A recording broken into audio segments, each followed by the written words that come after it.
చేతగాని వాళ్ళు చేసే పనులన్నీ చేస్తున్నారు. ఎవడి మీదో నెట్టేసేది. నడవలేక దారి ఒకడన్నా అంటే ఒకడెవడు వెనక. ఆ సామెతిగా నీకు ప్రజలు రాకపోతేను, నీ మైకు పనిచేయకపోతేను ఎవడి మీదో నెట్టేసేయాలనేటువంటి దుర్బుద్ధి వాళ్ళంతా ఆ ఆంధ్రజ్యోతి ఈనాడులో వైఫల్యం, భద్రతా వైఫల్యం అని ఓ పుంకాలుగా వాళ్ళు వీళ్ళు స్టేట్మెంట్ ఇచ్చి అవి చూపించి అసలు చిలకూరుపేటలో ప్రజాగలం అట్టర్ ఫ్లాప్ అయిందనేటువంటి విషయం ప్రజలు అనుకుంటుంటే దాన్ని మరలించాలనేటువంటి ప్రయత్నం చేయటం చాలా దురదృష్టకరమైనటువంటి అంశంగా నేను ఈ సందర్భంగా చెప్పదలుచుకున్నాను. రాబోయే రోజుల్లో కోర్స్ త్వరలోనే ఎన్నికలు జరగబోతున్నాయి. కోడ్ కూడా స్టార్ట్ అయింది.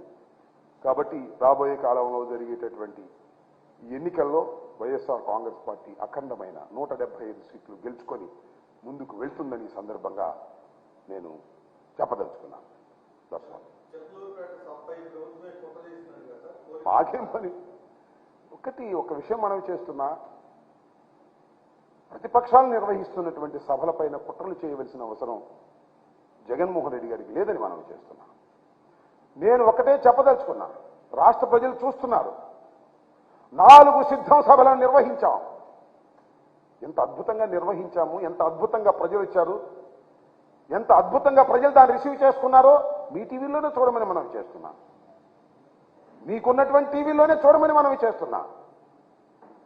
మీరు నిర్వహించారే, జెండా సభ నిర్వహించారు పవన్ కళ్యాణ్ గారు మీరు కలిసి. ఇవాళ చిలకూరుపేటలో ప్రజాగళాన్ని నిర్వహించారు మీరు, పవన్ కళ్యాణ్ గారు, మోడీ గారు కలిసి నిర్వహించారు. అసలు ఈ 2 సభలు కూడి మా ఒక్క సభతో పోల్చగలరా మీరు? ఒక్క సిద్ధం సభలో ఈ 2 సభలు కూడిన 20 కూడా లేదు. That is the fact. కారణం ఒక్కటే, ప్రజాబలం. జగన్మోహన్ రెడ్డి గారి సభలంటే ప్రజలు తరలి వస్తున్నారు. మీ ఉమ్మడి సభలంటే ప్రజలు తరలి రావడం లేదు, తోలినా రావడం లేదు. మీ మీద ప్రేమ లేదు. ఎందుకంటే మీ పరిపాలన వారికి నచ్చలేదు. జగన్మోహన్ రెడ్డి గారి మీద ప్రేమ ఉంది.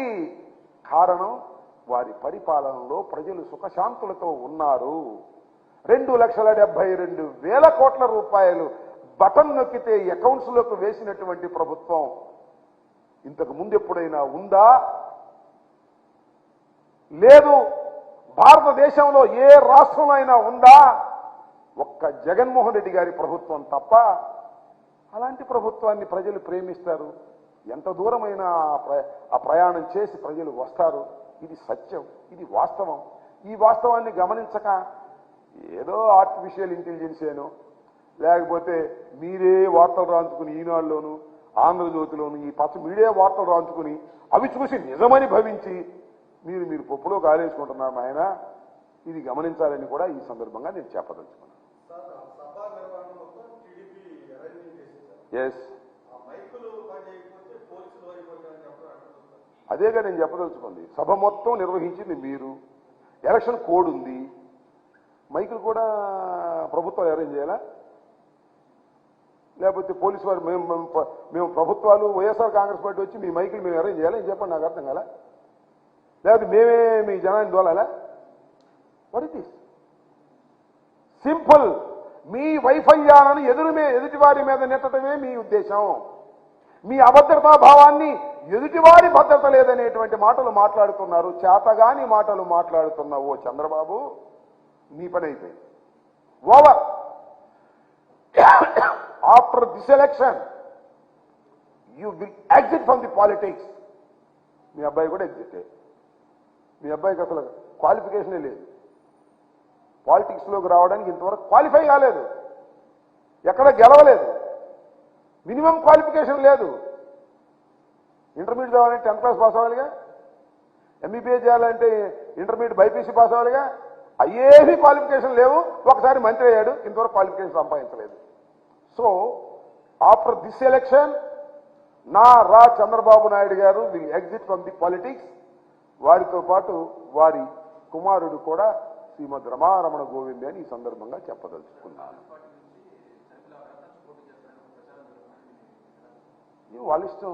కాంగ్రెస్ పార్టీ నుంచి షర్మిలమ్మ గారు కడప నుంచి పోటీ చేయొచ్చు, భారతదేశంలో ఎక్కడి నుంచైనా పోటీ చేయొచ్చు. That is left the Congress party. చాలా చిత్రమైన కామెంట్ చేశారు ప్రధానమంత్రి గారు, కాంగ్రెస్ పార్టీ మేము ఒకటేదని.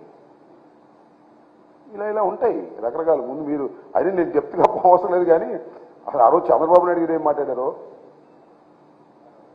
పవన్ కళ్యాణ్ గారు ఏం మాట్లాడారో, మోడీ గారు ఏం మాట్లాడారో, మూడు కడిపి చూడండి ఎంత అద్భుతంగా ఉంటాయో. నేను ప్రత్యేకంగా చెప్పాల్సిన అవసరం లేదు. సో ఎవరు ఎక్కడి నుంచైనా పోటీ చేసేటటువంటి అవకాశం ఉంది, వారికి హక్కు ఉంది. ఎక్కడి నుంచి ఎవరైనా పోటీ చేయొచ్చు. కాంగ్రెస్ పార్టీ అనేది మన రాష్ట్రంలో ఏమీ లేకపోయినా జాతీయ పార్టీగా, ఒకప్పుడు అధికారం చలాయించిన పార్టీగా, ఇవాళ డిపాజిట్లు కూడా రానటువంటి పార్టీ, ఒక్క సీటు కూడా లేదు. ఎక్కడ డిపాజిట్ వచ్చిన సంగతి కూడా నాకు గుర్తులేదు. 2019లో పోటీ చేసినప్పుడు ఎక్కడ డిపాజిట్ వచ్చిందా? ఎక్కడ డిపాజిట్ వచ్చినట్టు కూడా నాకు గుర్తులేదు. సబ్జెక్ట్ కరెక్షన్ ఎక్కడైనా ఒకటి రెండు చోట్ల వచ్చిందేమో నాకు తెలియదు. కాబట్టి అది అంతరించిపోతున్నటువంటి ఒక రాజకీయ పార్టీ. ఆ అంతరించిపోతున్నటువంటి రాజకీయ పార్టీ నుంచి కడపలో నుంచుంటే ఏంటి, వరంగల్లో నుంచుంటే ఏంటి, నర్సాపేటలో నుంచుంటే ఏంటి, ఎక్కడి నుంచుంటే ఏంటి? కాంగ్రెస్ ఆంధ్ర రాష్ట్రంలో అంతరించిపోతున్నటువంటి రాజకీయ పార్టీ.